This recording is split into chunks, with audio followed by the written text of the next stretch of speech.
Saya pegang ini ya. Haleluya. Shalom Bapak Ibu. Shalom. Bagaimana kabar Bapak Ibu?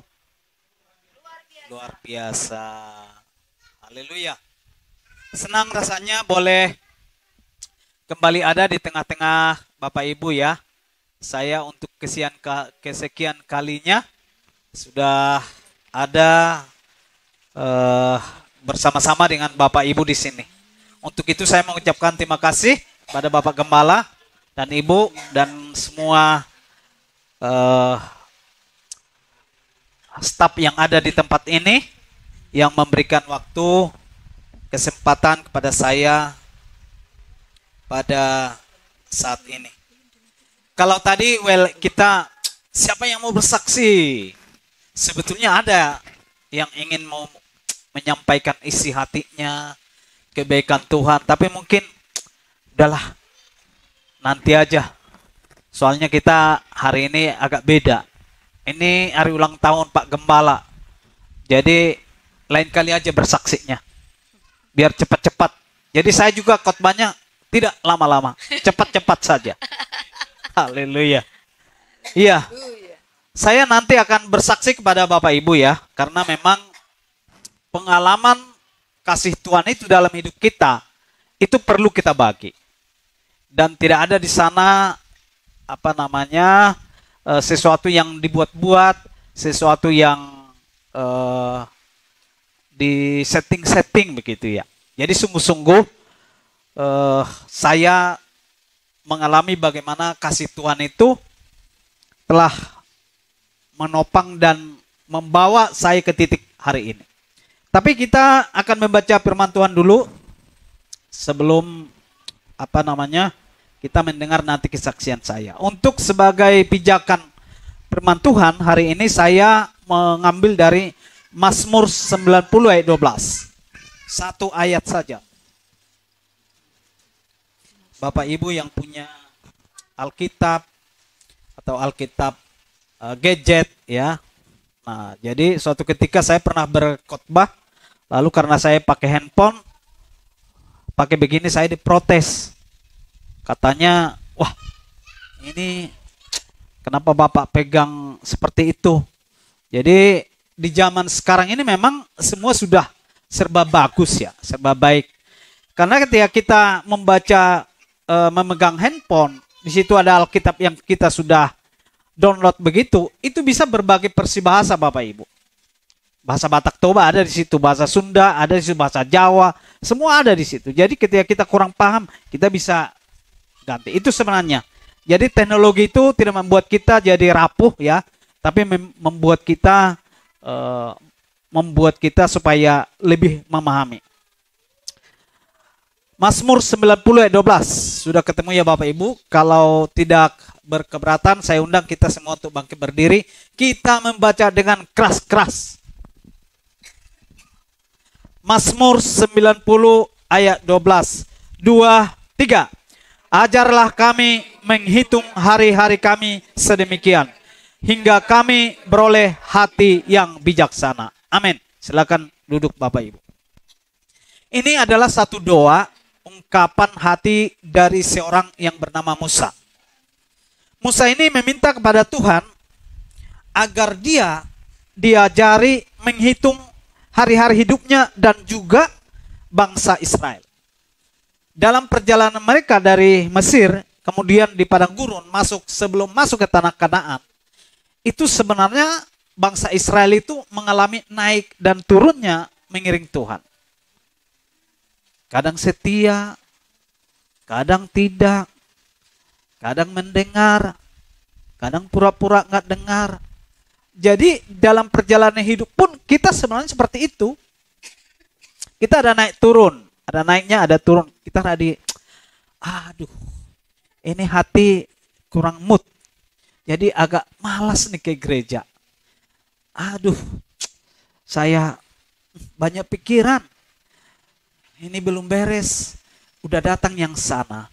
Yang ini belum diselesaikan, yang sini udah datang. Jadi hidup itu secara beriringan memang berbagai macam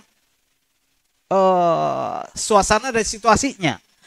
Itulah makanya Musa meminta supaya Tuhan memberikan semacam hikmat kepada dia untuk menghitung hari-harinya. Jadi ada proses selama Musa di Mesir kurang lebih 40 tahun. Kemudian waktu itu dianggap Tuhan cukup. Ya, 40 tahun satu tahap. Tuhan menganggap waktu itu sudah cukup, maka Musa datang karena memang kalau kita mengikuti sejarah perjalanan bangsa Israel ini, jadi tahapan-tahapannya ada. Orang yang sudah ditentukan Tuhan untuk membawa Musa keluar dari Mesir itu harus ditunjuk satu orang, yaitu Musa. Musa ini sebenarnya sudah dipersiapkan. Dia bukan orang sembarangan. Dia mengerti hukum. Dia mengerti banyak hal. Dia itu seseorang yang dipersiapkan sebenarnya. Kalau menjadi raja pun dia sudah siap. Tapi, nah itulah waktunya sudah selesai sampai di situ. Tuhan angkat dia, kemudian masuk ke satu tempat. Di Midian itulah yang kita tahu, disitulah dia mengembara. Sampai pada saat waktunya Tuhan memanggil dia di semak belukar melalui semak belukar yang terbakar itu, disitulah waktunya Tuhan memanggil dia. Untuk apa? Untuk mempersiapkan diri lagi ke tahapan berikutnya, kembali ke Mesir. Tugasnya apa? Membawa bangsa bangsa Israel sebagai bangsa pilihan Tuhan. Itu tahapan yang pertama. Jadi ada step by step waktu yang Tuhan siapkan. Buat kita pun sebenarnya ada Tuhan siapkan waktu. Kata menghitung berasal dari kata Ibrani namanya manah, yang artinya mempersiapkan atau mendaftarkan. Jadi orang percaya, ya, kita harus memperhitungkan, memperkirakan bahwa, ya, salah satunya nih, kita fokus dulu ke salah satu topik, yaitu umur hidup kita ada batasnya. Ya. Jika kita menyadari atau kita memahami bahwa ada batas umur hidup kita, maka kita mungkin akan lebih mempersiapkan diri. Kalau misalnya dalam kehidupan kita sehari-hari, kalau kita mau menuju ke satu tempat, biasanya kan kita prepare dulu ya. Contoh, kita mau pulang kampung nih. Nah, kita udah hitung berapa hari kita di kampung. Kita siapkan koper segini. Karena hari pertama, hari kedua, hari ketiga, hari empat, dan seterusnya. Kita udah bikin tuh semuanya. Serapi-rapinya. Ini baju tidur, baju ganti, dan seterusnya. Kita susun sedemikian rupa. Kalau kita menuju ke satu tempat. Lah, kita pernah ingat nggak kita menuju satu tempat? Ketika Tuhan memanggil kita, di balik kubur itu sebenarnya ada kehidupan yang kekal. Bapak Ibu, itu sebabnya maka seperti doa Musa, seperti itu sebenarnya doa kita juga. Hati yang bijaksana itu akan dapat kita pakai untuk mempergunakan waktu sebaik-baiknya. Jadi kita tidak hidup secara sembarangan lagi. Kita perlu belajar untuk memanage waktu lagi. Mengelola waktu. Supaya apa? Supaya kita dapat mengatur hidup kita yang singkat ini. Sebenarnya bisa singkat, tapi bisa juga lama. Singkatnya apa? Ya, kita tidak tahu. Kemarin saya dengar Opung cerita waktu ada acara di sini. Opung bilang, itu si Bapak Pendeta. Wah, udah hampir katanya. Saya bilang, udah Pung, berarti romanya belum siap di sorga gitu. Lalu tadi saya cerita sama Pak Gembala kita nih, itu jam 00. Itu jam sengit sebenarnya itu. Jam 00 itu ada kakak saya atau teman-teman yang pernah saya saya lihat ya.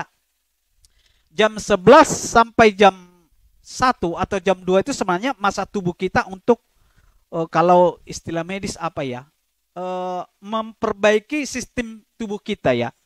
Nah, jadi kalau gagal di situ, nah Pak Gembala mungkin hampir saja sebenarnya udah siapkan tenda ya. Udah siapkan tenda kalau misalnya terjadi apa-apa Bu, ngek gitu pulang. Wah sudah ada tenda di sebelah. Tapi malaikat bersidang, jangan dulu. Jadi ketika malaikat itu bersidang, jangan dulu. Tunggu dulu. Rumahnya belum jadi. Nah jadi jangan takut Bapak Ibu ya. Kalaupun kita sesak, sudah kalau memang waktunya sudah Tuhan panggil kita, sudahlah. Lepaskan saja. Nah, jadi ketika dari hari ini kita dengar firman Tuhan bahwa memang semua kita sudah punya jatah, usia, umur, ya sudah, manfaatkan dengan sebaik-baiknya. Hal-hal yang bisa kita gunakan, mari kita gunakan. Karena apa, Bapak Ibu ya? Tuhan kita itu menghendaki hidup kita ini berguna bagi Dia, bagi keluarga kita, bagi gereja Tuhan, lalu bagi masyarakat. Jadi kalau kita salah satu pun tidak berdampak di situ, ya sudah sia-sia sebenarnya kita. Di keluarga kita nggak bikin apa-apa. Kemudian di gereja kita juga kita tidak berbuat apa-apa. Di masyarakat juga kita nggak dihitung. Apalagi untuk Tuhan. Jadi 4 hal itu sebenarnya mesti kita ulang-ulang kita renungkan.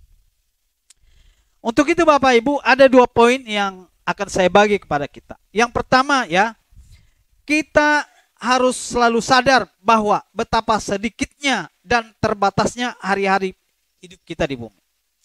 Mazmur 90 ayat 10 dikatakan begini. Masa hidup kami 70 tahun. Dan jika kami kuat 80 tahun. Dan kebanggaannya adalah kesukaran dan penderitaan. Sebab berlalunya buru-buru dan kami melayang lenyap. Jadi di Pemazmur ini sebenarnya sudah ada semacam warningnya. Atau katakanlah sudah disampaikan ya kurang lebih 70 sampai 80. Opung mama saya tanggal 20 November ini udah 80 tahun. Tapi dia masih sehat. Tiap hari dia itu dari pagi baca Alkitab, kemudian nonton YouTube, khotbah bahasa Batak, khotbah semuanya langsung diserap. Makanya selama di rumah saya sekarang dia makin cantik. Tuh, Opung Sarah makin cantik, makin sehat. Nah, ini akan saya saksikan. Bagaimana Opung itu bisa datang ke sini, ya? Nah, tahan ya Bu air matanya. Haleluya. Jadi bulan 10 tahun yang lalu istri saya dipanggil Tuhan. Istri saya mengalami sakit penyakit kurang lebih 3 tahun. Saya pernah saksikan juga di sini ya. Jadi waktu saya dulu pernah di sini, istri saya itu masih sedang sakit parah. Sedang sakit parah pada waktu itu. Kurang lebih setahun istri saya itu sudah nggak bisa ngapa-ngapain. Jadi saya harus mengurusnya. Kadang-kadang saya tidur hanya cuma 2 atau 3 jam. Karena apa? Itu dia tergantung di saya. Dia mau berbaring harus nunggu saya. Dia mau duduk harus nunggu saya. Itu kurang lebih setahun. Tapi akhirnya Tuhan lebih sayang sama dia, makanya Tuhan panggil bulan 10. Lalu Opung datang. Ketika Opung datang, pada waktu itu wajahnya gelap dan kering. Karena di kampung Mangula. Kerja segitu usianya, dia itu masih nyangkol di kampung. Kalau kita di sini umur 40, jalan udah begini kadang-kadang 50 ya. Tapi Opung masih sehat. Saya lihat ketika Opung datang ke sini, wah, dia itu sangat berduka. Karena saya anak sulungnya, kemudian paromennya, menantunya diambil Tuhan, sudah. Lalu saya bilang, setelah saya selesai dengan hal itu, saya merasa sehat karena tidak ada beban lagi untuk istirahat sudah cukup, makan sudah udah pas, apa segala macam sudah. Jadi saya tambah sehat gitu. Saya bilang sama Opung pada waktu itu, saya sudah nggak ada rencana untuk menikah lagi. Gitu. Jadi di bulan 10 istri saya meninggal, kemudian 11, 12 sampai tahun baru, kemudian sampai awal tahun saya itu makin sehat. Nah, itu ada teman-teman saya di sini. Pada waktu itu mereka melihat saya, makin segar gitu ya. Iyalah. Karena memang sudah ada lagi beban ya. Lah, bulan Maret tanggal 16 apa 15 saya sakit. Saya sakit, tiba-tiba saya tidak bisa melihat. Dan sama sekali nggak bisa melihat. Itu bulan Maret, Bapak Ibu. Ternyata setelah diperiksa di Rumah Sakit Siloam Cikarang, ada tumor di dalam otak sini, menekan saraf penglihatan sehingga saya tidak bisa melihat. Coba tutup mata sebentar begini, 5 menit. Bayangkan Bapak Ibu, saya berhari-hari, berminggu-minggu begitu, berat badan saya habis lagi itu. Saya stres. Saya mau bilang sama Tuhan apa? Belum selesai persoalan saya yang satu, sekarang sudah datang. Anak saya cuma satu itu, Sarah. Semua orang udah menangisi dia. Bagaimana nanti dia? Kalau papanya itu gak bisa ngelihat. Karena semua orang berbelas kasihan kepada saya. Tapi ajaibnya, nah itulah ajaibnya Tuhan kita itu ya. Pada tanggal 10 bulan Juli, saya sudah bisa bawa mobil lagi. Kalau saya pada waktu Maret, kemudian April, Mei, Juni, terus saya masih kontrol berobat jalan ke Rumah Sakit PON sampai hari ini. Pada waktu itu sebenarnya dokter sudah atur siapkan. Waktu saya datang pertama, setelah dilihat ada tumor, ini harus kita operasi Pak. Tapi 3 minggu yang lewat, kemudian kita datang ke dokter, karena dokter mulai dari dokter dalam, dokter jantung, dokter paru, dokter mata, semua ini sudah siap dioperasi. Oke, kita tentukan waktu. Saya bilang, lah, saya mau dioperasi dok. Saya kan udah bisa ngelihat, udah bisa bawa mobil. Lah, oh gitu ya Pak? Iya. Kalau begitu di MRI, dicek lagi supaya saya lihat bagaimana. Kemudian Bapak Ibu di MRI dan tumornya sekarang sudah sangat mengecil. Iya. Itu Tuhan kita itu luar biasa hebatnya. Makanya ketika saya berdiri sekarang di sini, semangat ketika tadi kita menyanyi dengan Persidangdut. Wah, ini pemusik kita memang hebat. Dia bikin Persidangdut supaya kita semua bergoyang, berjoget. Artinya apa Bapak Ibu? Jadi kehidupan kita kadang-kadang seperti itu. Ada naik, ada turunnya. Tapi ketahuilah bahwa semuanya itu sebenarnya Tuhan sudah atur buat kita. Saya sekarang tambah cinta, tambah sayang kepada Tuhan Yesus. Nah, jadi ketika dokter bilang, oke, tidak jadi dioperasi, 6 bulan ke depan silakan ketemu dengan saya. Hadiah apa yang Tuhan kasih kepada saya? Pada tanggal 10 November, saya menikah dengan Ibu Yuli. Nah, ini dulu waktu istri saya sakit, karena di rumah saya kan ada gereja.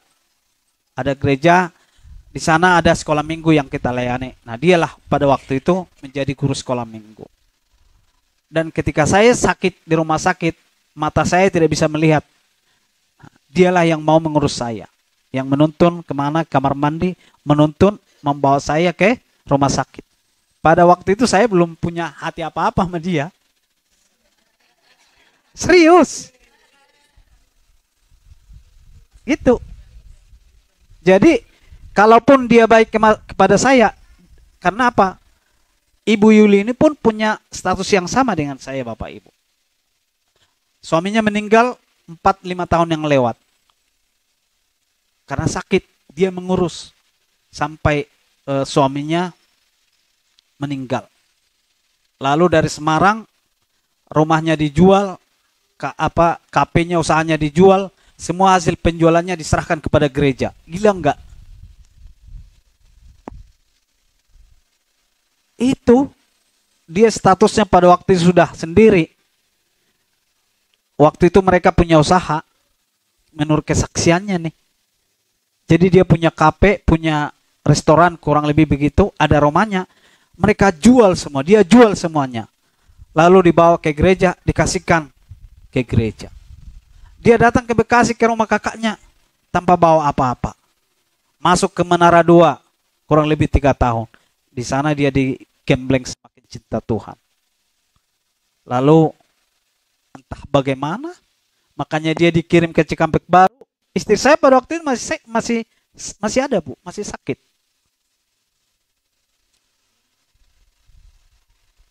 Jadi ketika saya bilang pada waktu itu sama teman-teman, ini persoalan saya kok nggak beres gitu ya. Saya bilang, Tuhan, jangan kelewatan bercandanya, saya bilang. Karena belum beres ini, udah datang ini, belum beres ini, udah datang ini. Kalau ada di antara Bapak sekarang, Bapak Ibu yang masih punya masalah, lihatlah kesaksian saya ini. Masih ada Tuhan kita kok. Ya. Mungkin hanya persoalan masalah kita yang beda. Tapi sungguh-sungguh Tuhan kita itu masih ada. Dan dia hidup. Asal yang pertama kita bisa lebih bijaksana seperti doa Musa tadi. Ya. Berikan hati yang bijaksana. Kalau hati kita ini sudah bijaksana, kita akan bisa mengatur segala sesuatunya. Kita akan bisa menghitung waktu saya untuk Tuhan, waktu saya untuk bekerja, dan seterusnya. Jadi tidak ada yang mustahil bagi Tuhan. Amin. Nah, tadi Mazmur 90 ayat 10 dikatakan, masa hidup kami 70 tahun. Dan jika kami kuat 80 tahun. Itu warningnya. Jadi Bapak Ibu yang sudah mulai mendekati angka yang tadi, jangan khawatir. Jangan khawatir. Kalau Tuhan panggil malam ini, tidak apa-apa. Besok kita besuk semua. Apalagi besok kita datang semua. Siapa yang takut mati? Memang kematian itu yang paling ditakuti manusia. Ketika Pak Suwardi kemarin masuk di sana, ibu udah pasti nangis-nangis. Gimana dong Pak? Ini acara kita besok. Makanya saya bilang tadi ke Pak Suwardi, sebenarnya udah hampir lewat Pak Suwardi, udah disiapin tenda di sebelah.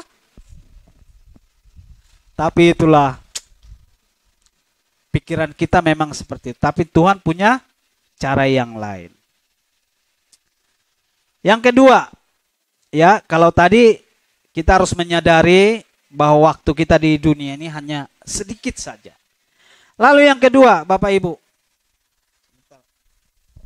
Saya lihat dulu jam. Oh, sebentar lagi. Yang kedua, evaluasilah hidup kita yang kita jalani selama ini. Karena apa ya? Di Efesus 5 ayat 16 dikatakan begini. Dan pergunakanlah waktu yang ada. Karena hari-hari ini adalah hari-hari yang jahat. Terjemahan Yunani untuk pergunakanlah adalah sebuah kata ridem. Atau menebus. Kalau hari-hari ini kita sering mendengar istilah membeli kembali atau buyback. Ini sebenarnya istilah ini sering digunakan ketika kita atau seseorang membeli barang sebuah toko, namun ternyata barang tidak sesuai dengan apa yang diharapkan. Maka toko tersebut bersedia membelinya kembali. Jadi istilah itu juga digunakan orang-orang zaman dulu yang hendak membebaskan seorang budak dari belenggu tuannya. Jadi istilah yang seperti itu juga sebenarnya yang dipraktekkan oleh Tuhan Yesus kita menebus segala waktu kita yang sia-sia selama ini. Ditebus dengan apa? Dengan darahnya. Jadi kalau kita, umur kita, saya sekarang ini umurnya 54 tahun, mungkin 50 tahun ke awal banyak waktu saya yang sia-sia, Tuhan tebus semua itu. Kapan ditebus? Ketika Tuhan Yesus mati di kayu salib dan saya mau datang kepada Dia, menyerahkan hidup saya sungguh-sungguh kepada Dia. Tapi kalau kita nggak datang kepada Dia, ya kita tetap seperti barang lama. Nah, itu sebabnya makanya apa yang sudah Tuhan lakukan buat kita, ya kita perlu mengulang dan mengulang, mengulang dan mengulang untuk memperhatikan. Kan kita yang tahu seperti apa kita. Apakah kita pelit? Kita yang tahu. Apakah kita murah hati? Ya kita yang tahu. Apakah kita sering berpura-pura? Ya kita juga yang tahu. Ada di sini marga purba, pura-pura baik? Tidak ada kan? Tapi banyak sekali Bapak Ibu, kita bisa mempoles segala sesuatunya dalam kehidupan kita sehari-hari. Tapi sesungguhnya hati kita itu tidak seperti itu. Nah, ini sebenarnya satu keberanian buat kita. Apakah kita bisa melakukan seperti apa yang kita katakan dengan apa yang di dalam hati kita? Artinya tindakan dan perkataan itu harus sama. Jadi kan saya bilang tadi, kita yang tahu apakah kita ini orang baik. Kita yang tahu apakah kita ini orang setia. Kalaupun kita bisa membungkus diri kita semanis balon, ya. Kalau balon ditiup, kemudian besar gitu ya. Tapi di dalamnya hanya angin. Bulat, tapi isinya angin. Padahal kalau kita lihat balon itu kan berwarna-warni indah. Kalau kita lihat lagi telur. Telur kadang-kadang kurang menarik penglihatan kita. Tapi di dalam telur itu ada kehidupan. Nah, jadi seperti itu. Apakah kita memposisikan diri sebagai balon ataukah seperti telur? Kita yang tahu Bapak Ibu. Jadi firman Tuhan itu sebenarnya tujuannya hanya apa? Supaya kita semakin hari berubah mirip bahkan seperti Kristus. Kalau kita sudah seperti Kristus, sudah tidak perlu lagi ditambah-tambah lagi. Ibaratnya Bapak Ibu, kalau orang Batak masak saksang, arsik, dia sudah tahu bumbunya seperti apa. Tapi kalau Bapak Ibu kasih masak saksang atau arsik ke orang yang bukan orang Batak, dia mesti belajar dulu, lihat YouTube dulu seperti apa. Ketika dicoba, rasanya kan beda. Walaupun sepertinya ukurannya sudah sama. Bapak Ibu kan ibu-ibu nih, ngerti nih. Misalnya suatu kali ibu masak enak. Lalu yang kemudian suami atau anak-anak ibu bilang begini, "Mah, masakan yang kemana enak. Coba bikin lagi kayak gitu." Belum tentu bisa sama. Benar enggak? Iya. Karena sudah pengalaman juga saya. Iya kan? Udah dicoba, tapi tetap enggak sama. Jadi kenapa bisa begitu? Hati kita ketika mengelola sesuatu itu, ya. Jadi ketika kita memasak, ibu-ibu sedang masak, terus hatinya gembira, semangat. Itu rasanya beda ketika ibu lagi enggak mood. Mikirin apalah. Mikirin listrik lah yang belum dibayar. Mikirin motor lah yang belum dibayar, segala macam. Itu pasti beda. Jadi memang makanya tadi saya bilang, kenapa Musa mengontrol ataupun ingin Tuhan mengajari supaya hatinya itu bijaksana. Karena segala sesuatunya bersumber dari hati kita.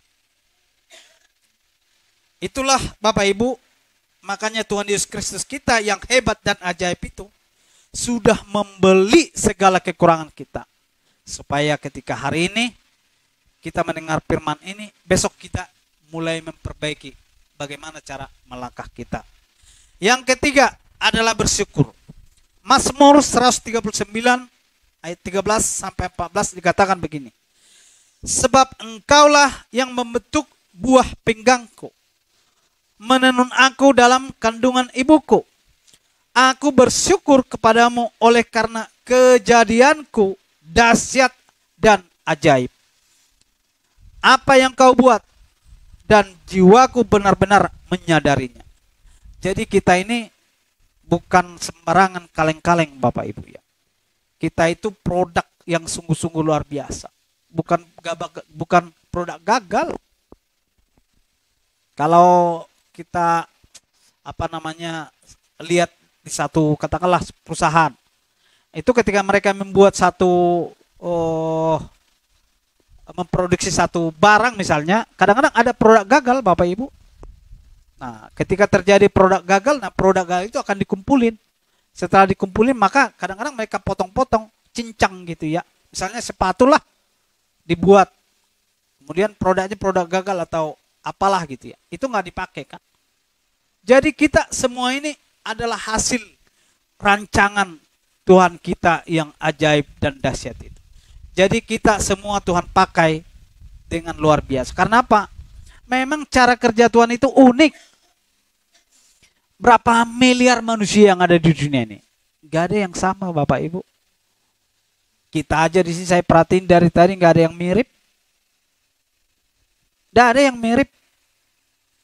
Nah itulah hebatnya. Untuk itu Bapak Ibu, percayakanlah ya, kita ini semua adalah barang produksi Tuhan kita yang hebat dan dahsyat. Tidak ada di dalam diri kita yang kurang. Yang melihat itu kurang hanya diri kita. Sebenarnya Tuhan itu melihat kita secara sempurna. Kenapa bisa kita melihat kita kurang? Karena kita melihat orang lain lebih. Jadi jangan lihat orang lain lebih hebat dari saya. Dia punya ini, punya ini, punya ini. Jadi kita rasanya semakin kecil gitu ya. Jadi sekarang gak begitu Bapak Ibu. Besok juga kalau dia udah dipanggil Tuhan, sudah itu semua akan berakhir. Tapi ketika saat ini Tuhan panggil kita, lalu hati kita sudah siap, nah itu yang hebat. Jadi dunia ini akan berakhir, semuanya akan berakhir. Saya tutup buat yang terakhir Bapak Ibu ya. Jadi ketika saya kemarin hari Jumat tanggal 10 November kemudian menikah, menyambung kehidupan baru saya. Sebenarnya yang menjadi mak comblangnya itu adalah itu anak saya, Sarah. Lalu Opung. Iya. Jujur, saya udah bilang berulang-ulang itu. Karena apa? Karena saya pikir inilah yang saya pikirkan pada waktu itu. Karena buat apa saya menikah lagi? Saya bisa kok, anak saya udah gede, mau sekolah, saya sekolahkan. Nanti kalau saya punya istri lagi, wah repot lagi. Mau lakukan apa mesti minta pertimbangannya dan seterusnya gitu ya. Tapi ketika mata saya nggak bisa melihat, Opung bilang, sekarang matamu nggak bisa melihat. Buka hatimu supaya bisa melihat. Lihat yang di sampingmu. Lihat yang di dekat kamu gitu. Jadi ujungnya tetap di hati kita. Mata ini kadang-kadang gagal melihat Bapak Ibu. Tapi hati kita itu tidak akan bisa gagal. Jadi hati kita ini kalau sudah diperbaharui terus oleh Tuhan kita Yesus Kristus melalui Roh-Nya yang kudus, maka kita akan bisa melihat dengan sempurna. Amin untuk firman Tuhan.